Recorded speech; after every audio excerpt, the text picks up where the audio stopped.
genda ubanze utangire upakire. Is innocent. David ararengana.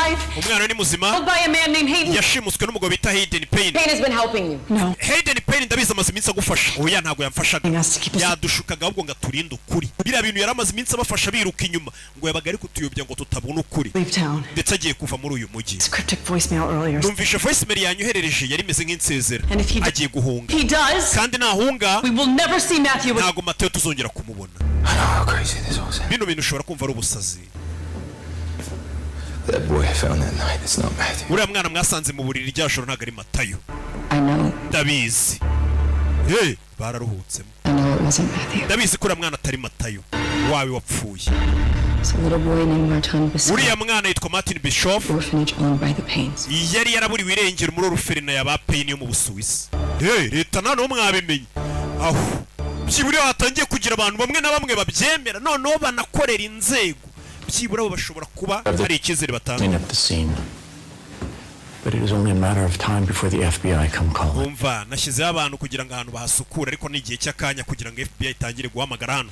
Dufite guhunga. Just because you're on a beach somewhere. Guhunga ukajya ku mazi aho ntago bivuze ngo ikirego kiraba kirangiye barongera bagifungura. You'll spend the rest of your life. Ndetse Hayden nawe muzamara ubuzima bwanyu bwose muhunga.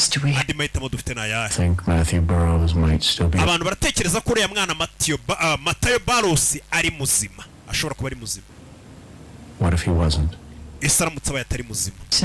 Urashaka kuvuga iki? What if he died that night? Ndavuze ngo aramutse abaye yarapfuye rya joro. Umurambo we n'ugaragara. Nta kintu cyaguhuza na biriya bintu.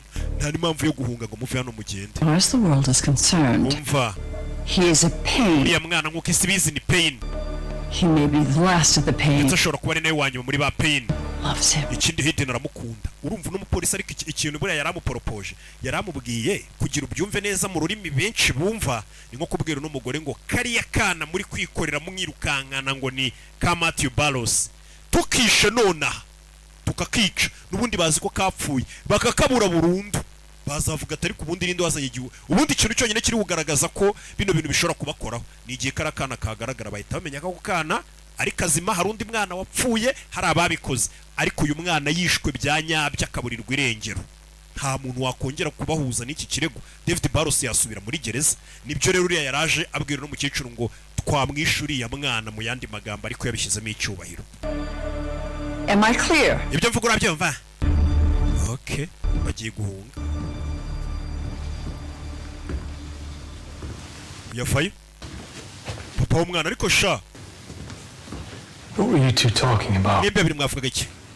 Tewa meza ate? He's good.